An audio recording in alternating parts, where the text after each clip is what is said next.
அனைவருக்கும் வணக்கம். A2D அப்படின்ற ஒரு யூடியூபருங்க. உங்களில் நிறைய பேருக்கு தெரிஞ்சிருக்க வாய்ப்பு இருக்குது. இந்த டெக் ரிலேட்டடான வீடியோஸ்லாம் போட்டு நல்லா ஃபேமஸான ஒரு நபர். இடையில ஒரு திருட்டுத்தனம் பண்ணாப்புல, இந்த பைரேட்டட் கீஸா என்னமோ, இந்த பைரேட்டட் கீயா என்னமோ ஒன்று விற்று அதில் செமையாக வாங்கி கட்டினாப்புல. அந்த நபரை ஒரு தனியார் சேனல் ஒரு நிகழ்ச்சிக்கு கூப்பிடுறாங்க, இன்வைட் பண்ணுறாங்க. என்ன நிகழ்ச்சி அப்படின்னு பார்த்தீங்கன்னா, நம்மளுடைய முதலமைச்சர் மு.க. ஸ்டாலின் அவர்களை சந்தித்து அவர் கூட உரையாடலாம் அப்படின்ற ஒரு நிகழ்ச்சி தான். இந்த பிரச்சார நேரம் போயிட்டு இருந்துச்சு, ஞாபகம் இருக்கா? அந்த நேரத்தில் எடுக்கப்பட்ட ஒரு வீடியோ அது. அந்த நேரத்தில் முதலமைச்சர் அவர்கள் ரொம்ப பிஸியாக சுற்றிக்கிட்டு இருந்தாங்க. அந்த டைமில் கொஞ்சம் சில் பண்ணுறது மாதிரி ஒரு ஈவெண்ட்டு தான் அது. ஜஸ்ட் மீட் பண்ணி சும்மா பேசிக்கலாம், அவ்வளோதான். அது ரொம்ப சீரியஸான ஒரு ஈவெண்ட் கூட கிடையாது. ரொம்ப நார்மலான கேள்விகள். நீங்கள் எப்படி உங்களோட ஸ்ட்ரெஸ்ஸை கண்ட்ரோல் பண்ணுறீங்க, நீங்கள் எப்படி இதை செய்கிறீங்க அதை செய்கிறீங்கன்னு ரொம்ப நார்மலாக, ரொம்ப டீப்பாக அரசியல் ரீதியாகவோ கவர்னன்ஸ் ரீதியாகவோ பேசாமல் ரொம்ப நார்மலான ஒரு செஷனாக தான் அதை நடத்துறதுக்கு ட்ரை பண்ணியிருக்காங்க அந்த தனியார் சேனலு. இந்த A2D யூடியூப் சேனல் நந்தா இருக்காரு பாருங்க, இந்த நபரையும் அந்த கணக்கில் தான் கூப்பிட்டுருக்காங்க. ஆனால் இவர் அங்கே போயிட்டு இப்போ ஒரு காணொளி வெளியிட்டிருக்காப்புல. என்னன்னா, என்னைய கூப்பிட்டாங்க, நான் போனேன், அங்கே பார்த்தா ரொம்ப சில்லியான கேள்விகள் கேட்க சொல்கிறாங்க. நான் அதிரி புதிரியாக பயங்கரமாக கேட்கலாம் அப்படின்னு சொல்லிட்டு நான் நிறைய கொஸ்டின்ஸ்லாம் ரெடி பண்ணிட்டு போனேன். என்னால் கேட்க முடியலை. என்ன இது இப்படி பண்ணி விட்டாங்க இந்த சேனலு, இப்படியெல்லாம் பேசி ஒரு காணொளி போட்டிருக்காப்புல. முதல்ல அவர் என்ன பேசியிருக்கார் அப்படின்றத மேலோட்டமாக கொஞ்சம் பார்த்துடலாம் வாங்க.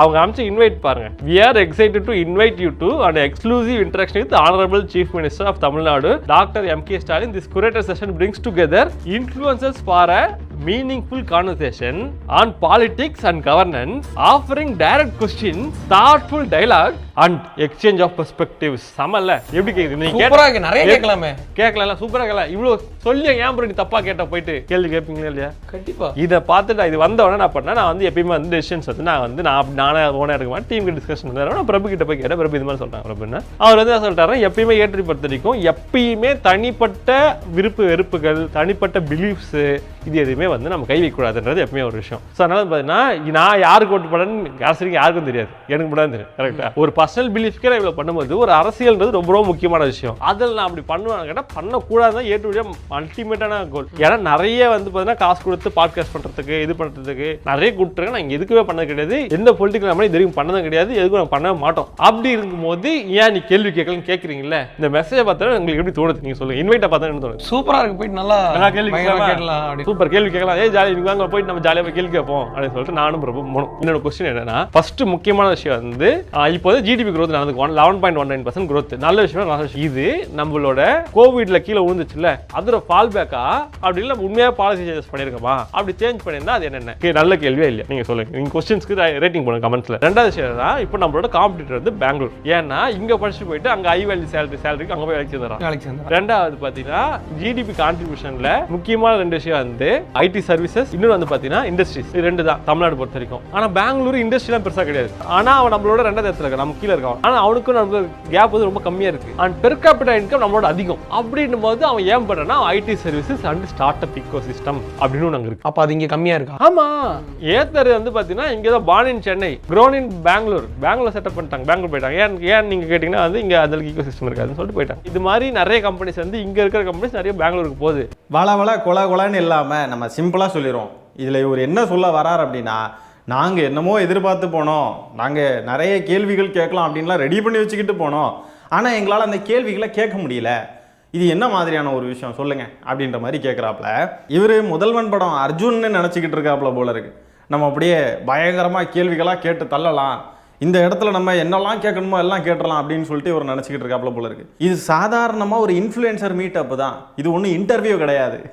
அதை புரிஞ்சுக்கணும். ஒரு இன்டர்வியூவாக இருந்தால் தான் நம்ம என்ன கேட்கணுமோ கேட்டுக்கலாம், அவங்க அதுக்கான பதில் சொல்லுவாங்க. முதலமைச்சர் மு.க. ஸ்டாலின் அவர்கள் சில் பண்ணுறது மாதிரி தான் இந்த ஈவெண்ட்டே. இன்ஃப்ளூயன்சர்ஸ் எல்லாம் கூப்பிட்டு சும்மா ஜாலியாக பேசிக்கிட்டு அப்படியே போகிறதுக்கு தான். இவர் அங்கே போய் நின்றுக்கிட்டு முதலமைச்சர்கிட்ட என்னென்ன கேள்வியெல்லாம் கேட்கணுமோ எல்லாத்தையும் கேட்கலாம், நம்மளால் என்னெல்லாம் கேட்க முடியுமோ எல்லாம் கேட்டலாம் அப்படின்னு சொல்லிட்டு இவர் விதவிதமாக கொஸ்டின்ஸ் ரெடி பண்ணிட்டு போயிருக்காப்புல. இந்த A2Dன்ற நபரை இந்த சிடிக்கு வித்தாம் பாருங்க, இந்த திருட்டுக்கு இந்த இளவை வித்தப்பவே இவனை அப்போவே தண்டித்து உள்ளே தூக்கி போட்டிருந்தா அப்போ சரியா இருந்திருக்கும். அப்போ எதுவும் பண்ணாமல் விட்டதன் விளைவு திமுக மேலே அவதூறு பரப்பணுன்றதுக்காகவே அப்படியே நாசுக்கா ஏதாவது ஒன்று பண்ணுவானுங்க. திமுகவை டார்கெட் பண்ணி தான் இந்த வீடியோவே. வேற ஒன்றும் கிடையாது. ரூட்டுக்கிட்ட பேமெண்ட் எதுவும் வந்துருச்சு போல இருக்கு, வேற பர்ஸை பார்த்துட்டாப்புல. கொஞ்ச நாளைக்கு முன்னாடி முதலமைச்சர் மு க ஸ்டாலின் அவர்கள் கொடுத்த அந்த லேப்டாப் திட்டம் அதை பத்தி எல்லாம் வந்து காணொலி போட்டிருந்தாப்புல. அந்த டைம்ல பாத்தீங்கன்னா நீ ஒரு 200 ரூபா ஊப்பிடா, நீ 200 ரூபா ஊப்பி தானே அப்படி இப்படின்னு சொல்லிட்டு நிறைய பேர் கேட்க ஆரம்பிச்சிட்டாங்கன்ன உடனே தன்னை ஒரு நடுநிலை நக்கியாக காட்ட வேண்டும் அல்லவா, அதற்காக இப்படி ஒரு காணொலி. உடனே இனியாவது திமுக ஆட்சி அமைக்கிறப்போ இந்த மாதிரி தவறு செய்யக்கூடிய நபர்கள், இந்த இன்ஃப்ளூயன்சர்ஸ் அப்படி இப்படின்னு சொல்லிட்டு சுத்திக்கிட்டு இருக்கிறவனுங்க தவறு செஞ்சாக்க உடனே அவனுங்களை தண்டிக்கணும். தண்டிச்சாதான் இவனுங்கெல்லாம் திருந்துவானுங்க. ரொம்ப நாகரிக அரசியல் பார்த்து அது திமுகவுக்கு எதிராக தான் அந்த அரசியல் போய் சேருதுங்க. கரூர்ல 41 பேர் ஒருத்தன் கொன்னான், அவன் மேலே எந்த ஆக்ஷனையும் திமுக எடுக்கல. அவனை சும்மா விட்டதன் விளைவு அது திமுகவுக்கு எதிராகவே திரும்புது. இந்த அளவுக்கு நாகரிக அரசியல் வேண்டாம் புகழேந்தி ஐயா, புகழேந்தி ஐயா, இந்த அளவுக்கு நாகரிக அரசியல் ஆகாத ஐயா.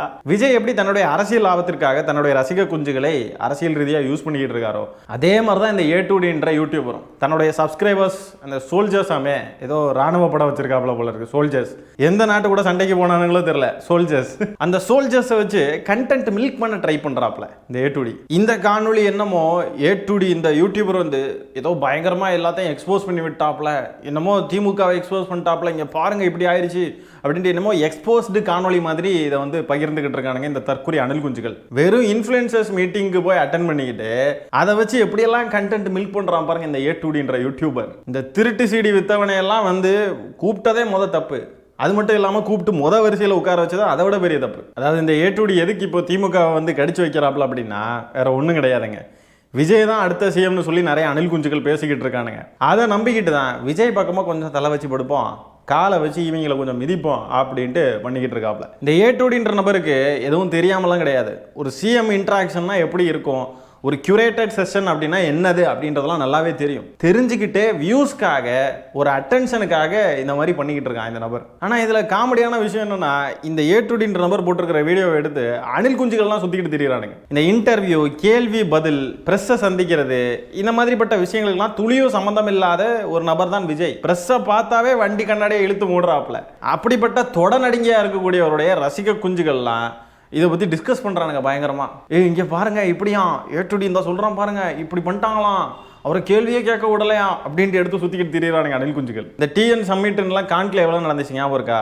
அங்கே எல்லாம் போய் பேச வேண்டிய கேட்க வேண்டிய கேள்விகளை எல்லாம் எடுத்துகிட்டு வந்து சிஎம் கிட்ட உட்காந்துருந்து சும்மா நார்மல் இன்ட்ராக்ஷன் மாதிரிப்பட்ட ஒரு செஷனில் வந்து உட்காந்துருந்துக்கிட்டு இவர் சோல்ஜர்ஸை இவர் குஷிப்படுத்தணுன்றதுக்காக இவர் என்ன கேள்வினாலும் கேட்கலாம்னு நினச்சிக்கிட்டு வந்தாரா, அதை கேட்க விடலையாம். இவர் நினைச்சதுக்கெல்லாம் சிஎம் பதில் சொல்லணும் அப்படின்னு சொல்லி நினைக்கிறது கேனத்தனமா இல்லையா? அப்படி கேட்க வேண்டிய இடங்கள்னு தனியா வேற இடங்கள் இருக்கு.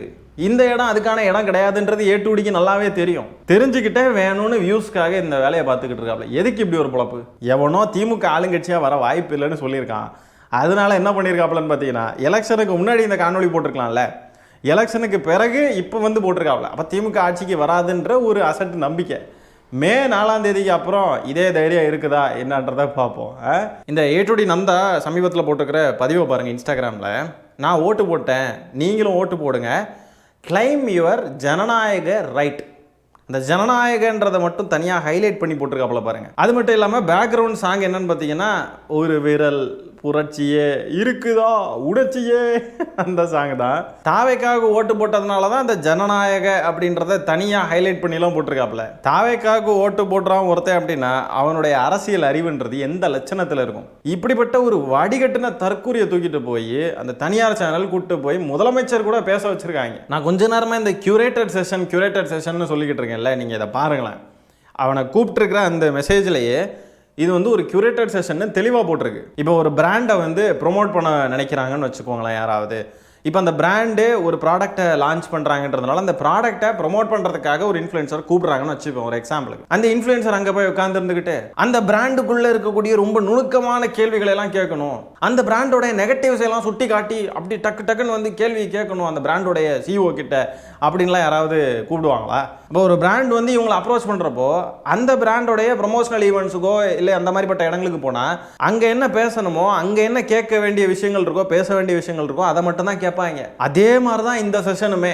இது வந்து ஒரு கியூரேட்டட் செஷன் தெளிவாக மென்ஷன் பண்ணி தான் கூப்பிட்டுருக்காங்க. இது ஒன்றும் இன்டர்வியூவோ ஒரு கான்க்ளேவோ கிடையாது, இஷ்டத்துக்கு என்ன கேள்வினாலும் கேட்கலாம் அப்படின்றதுக்கு. சிஎம் வந்து நம்மளை கிராஸ் பண்ணி ரோட்டில் போகிறாங்கன்றப்போ சிஎம் நடு ரோட்லேயே கூப்பிட்டு நிப்பாட்டி வச்சு, சிஎம் சார் இங்கே பாருங்க எனக்கு உங்ககிட்ட கேள்வி கேட்கணும் அப்படின்னு சொல்லிட்டு இருந்து கேட்டுக்கிட்டு இருந்தா அது என்ன மாதிரியா இருக்கும்? கேள்வி கேட்கணும்னா என்ன பார்க்குற இடத்துல எல்லாம் கேள்வி கேட்டுக்கிட்டு இருக்கணுமா? எங்கே கேட்கணும், எப்படி கேட்கணும், என்ன சூழ்நிலை, என்ன ஏதுன்னு ஒன்று இருக்குது, ஒரு முறை இருக்குது எல்லாத்துக்குமே. அப்புறமா இந்த ஏ2டி நந்தா பார்த்தீங்கன்னா இதுக்கு முன்னாடி ஒரு காணொலி வெளியிட்டிருப்பாப்புல, முதலமைச்சர் வேட்பாளர்களாக நிற்கிறவங்களுடைய சொத்து மதிப்பு எவ்வளோ அப்படின்ட்டு. அந்த காணொலியில் வேணும்னே முதலமைச்சர் மு க ஸ்டாலின் அவர்களுடைய சொத்து மதிப்பு 140 கோடி ரூபா இருக்குது. ஆனால் அவர் பார்த்தீங்கன்னா 14 கோடின்னு சொல்லி ஏமாற்றி காட்டியிருக்காரு. இப்படின்லாம் இந்த ஏ2டின்ற நபர் வந்து அந்த காணொலியில் பேசியிருக்காப்புல. பேசிக்கிட்டு என்ன பண்ணியிருக்காப்லன்னு பார்த்தீங்கன்னா கேல்குலேஷன்லாம் போட்டு பார்த்துக்கிட்டு இல்லை நம்ம தப்பாக கால்குலேட் பண்ணிட்டோம், 14 கோடி தான் கரெக்டாக தான் இருக்குது அப்படின்னு சொல்லிட்டு அந்த காணொலியில் பேசியிருப்பாப்ல. ஆனால் அந்த காணொலியை அப்படியே பதிவிட்டிருக்காப்ல. முதலமைச்சர் மு க ஸ்டாலின் அவர்கள் 140 கோடி ரூபா சொத்து வச்சிருக்கிறாரு, ஆனால் 14 கோடி தான் காட்டியிருக்காரு அப்படின்னு சொல்லிட்டு அந்த காணொலியை அப்படியே முழுமையாக போட்டிருக்காப்ல. இது வியூஸ்க்காக வேணும்னே தெரிஞ்சு பண்ண ஒரு செயல். ஏன்னா அணில் குஞ்சுகள் என்ன பண்ணுறானுங்க அப்படின்னா அந்த 140 கோடி ரூபாயை முதலமைச்சர் மு க ஸ்டாலின் அவர்கள் காட்டாமல் ஏமாத்திட்டார் அப்படின்னு சொல்லிட்டு அந்த பார்ட்டை எடுத்து ஷேர் பண்ணிக்கிட்டே இருக்கானுங்க. ஃபுல் வீடியோவை பார்த்தா தான் தெரியும் கால்குலேஷன் வந்து தப்பாக போட்டோம் நம்ம அப்படின்ட்டு. அப்போது உண்மையாலுமே இந்த ஏ2டின்ற நபருக்கு நம்ம தப்பு பண்ணிட்டோம், ஐயோ நம்ம கால்குலேட் பண்ணது தப்பு அப்படின்னு சொல்லிட்டு உண்மையாலுமே ரியலைஸ் பண்ணுறப்போ அதை எடிட்டிங்கில் தூக்கியிருக்கலாம்ல. வியூஸ்க்காக ரேஜ் பைட் பண்ணுறது அப்படின்னு சொல்லுவாங்க இல்லையா, அந்த டெக்னிக் தான் இது, வேற ஒன்றும் கிடையாது. அதுவும் பார்த்தீங்கன்னா அந்த இன்ட்ரோ, அந்த வீடியோட இன்ட்ரோல எல்லாம் இந்த 140 கோடி ரூபாயை முதலமைச்சர் மு க ஸ்டாலின் அவர்கள் காட்டாமல் ஏமாத்திட்டார் அப்படின்ற மாதிரி ஒரு விஷயம் தான் இந்த இன்ட்ரோலே இருக்கும். இந்த மாதிரிப்பட்ட நபர்கள்லாம் வியூஸ்க்காக என்ன வேணா பண்ணுவானுங்க, தான் செய்கிறது தவறுன்னு தெரிஞ்சு கூட அதை அப்படியே பண்ணுவானுங்க. என்ன மாதிரியான ஒரு ஈவெண்ட்டுக்கு நம்மளை கூப்பிட்டுருக்காங்கன்னு தெரிஞ்சே போவானுங்க. போய்கிட்டு அதுக்கு பிறகு அதை அப்படியே பிளேட்டை மாத்திரம் பாருங்க, யாருக்கும் எதுவும் தெரியாதுன்னு நினச்சிக்கிட்டு இருக்கானுங்க போல இவனுங்க. அந்த ஏ2டி நந்தா போட்டிருக்கிற காணொலியிலேயே நான் ஒன்றும் பயாஸ்டாக இருக்க மாட்டேன், அப்படி பயாஸ்டாக இருந்தால் என்னுடைய சப்ஸ்கிரைபர்ஸுக்கு நான் பண்ணுற தப்பு அப்படி இப்படின்னு சொல்லிக்கிட்டு அந்த இன்ஸ்டாகிராம் பதிவிலே பார்த்தீங்கன்னா ஜனநாயக ரைட், அதாவது விஜய்க்கு தான் ஓட்டு போட்டேன்றதை இன்டைரக்டாக சொல்லியிருக்காப்புல. ஒரு விரல் புரட்சியே அப்படின்ற சாங் ஆட் பண்ணியிருக்காப்புல. என்ன மாதிரியான பொழப்பு இது? பயாஸ்டாக இருக்க மாட்டேன்னா எதுக்கு இந்த மாதிரி இன்டைரக்டாக நீ ஒரு அரசியல் கட்சி சார்புடைய மாதிரி நீ வந்து ஏன் பேசிக்கிட்டு இருக்க, ஏன் போட்டுக்கிட்டு இருக்க? இந்த ஏ2டின்ற நபர் அவ்வளோ யோகியம் அப்படின்னு சொன்னால் அந்த அவரை இன்வைட் பண்ணியிருக்கிற அந்த மெசேஜில் கியூரேட்டட் செஷன் ஒன்று இருக்குல்ல, அப்படின்னா என்னன்றதுக்கு ஒரு விளக்கம் அளிக்கும் வீடியோவை இந்த ஏ2டின்ற நபர் போடுவாரா? அந்த கியூரேட்டட் செஷன்னா என்னன்றதை தனியாக விளக்கி அந்த கியூரேட்டட் செஷன்னா அந்த மெசேஜில் இருக்கிறத நான் கவனிக்காமல் போயிட்டேன் அப்படின்னு சொல்லி ஒரு தன்னிலை விளக்கம் தருவாரா ஏ2டி? யோகிய சிகாமணியாக இருந்தால் இதை பண்ணணும்ல. இப்போ ரூட்டு மாஃபியாவோ இல்லை அதிமுகவோ பார்த்தீங்கன்னா இதே மாதிரி ஒரு இன்ஃப்ளூயன்சர் மீட்டை ரெடி பண்ணி இந்த நபரை கூப்பிடுறாங்க அப்படின்னு சொன்னாக்க அங்கே போய் உட்கார்ந்துருந்துக்கிட்டு என்னென்ன கேள்விகள் கேட்கறதுக்காக கொடுத்துருக்குறாங்களோ அந்த கேள்விகளை மட்டும்தான் கேட்பாப்லையா இந்த நபர்? இல்லைன்னா இப்போ விஜய் இருக்காப்புல அப்படின்னு சொன்னால் விஜயை பார்த்து நீங்கள் வந்து அரசியலுக்கு வர்றதுக்கு முன்னாடி எதுவுமே செஞ்சதில்லை, உங்களுக்கு எதுக்கு ஓட்டு போடணும், மக்களுக்கு நல்லது பண்ணணும்னு தானே நினைக்கிறீங்க, அது அரசியலுக்கு வந்து தான் பிடுங்கணுமா இப்படின்லாம் இருந்து கேட்டுக்கிட்டு இருப்பானா இவன்? ஆனால் இவனுங்களெல்லாம் பார்க்குறப்போ ஒன்று தோணுதுங்க, கட்சிக்காக வேர்வை சிந்தி கஷ்டப்பட்டு உழைக்கக்கூடிய நிறைய பேர் இங்கே இருக்காங்க. இவ்வளோ கஷ்டப்படக்கூடிய எங்களுக்கெல்லாம் கிடைக்காத வாய்ப்பெல்லாம் இந்த மாதிரிப்பட்ட நபர்களுக்கெல்லாம் கிடைக்குது. அவங்கெல்லாம் என்ன வேறு ஃபீல்டில் வேறு விஷயங்களெல்லாம் பேசி டெக்குனா டெக்கு அதிலெல்லாம் பேசி அவங்கெல்லாம் சேனலை வளர்த்து கொண்டு வந்திருக்காங்க. இவங்களுக்கெல்லாம் கிடைக்குது கட்சிக்காகவே முழு நேரமும் தியாகம் செஞ்சு கஷ்டப்பட்டு உழைக்கக்கூடிய எங்களை மாதிரிப்பட்ட நபர்களுக்கு இந்த வாய்ப்பெலாம் கிடைக்க மாட்டேங்குது. இப்போ கூட பார்த்தீங்கன்னா என்னை நீங்கள் பார்த்தீங்கன்னாவே தெரியும், வேர்த்து வடிஞ்சிக்கிட்டு இருக்கு. இப்போ நான் ஒரு 2 நிமிஷம் நான் தொடர்ந்து இப்போ பேசுகிறேன்னு வைங்களேன், வேர்த்து வடிஞ்சிக்கிட்டு இருக்கும். உண்மையாலுமே சொல்லணும்னா கட்சிக்காக கஷ்டப்பட்டு போராடிக்கிட்டு இருக்கோம். எல்லாம் ஈஸியாக சொல்லிடலாம், ஏசி ரூமில் இருந்து பேசுகிறாங்க அப்படி இப்படின்ட்டு. எல்லா நேரமும் ஏசி ரூமில் இருந்து பேச முடியாது. எங்களுக்கும் பர்சனல் வேலைகள் இருக்கும், பர்சனலாக வேறு இடங்களுக்கு போக வேண்டியது இருக்கும். அப்போ அந்த இடத்துக்குலாம் பார்த்தீங்கன்னா இந்த க்ரீன் ஸ்க்ரீன் செட்டு எல்லாத்தையும் தூக்கிட்டு கையோடவே தூக்கிட்டு போக வேண்டியது இருக்கும். போகிற இடத்துல எல்லா இடத்துலையும் ஏசி இருக்காது. இப்போ நான் வழக்கமாக இருக்கிற லொக்கேஷன்லேருந்து வேறு லொக்கேஷனில் இருக்கேன்.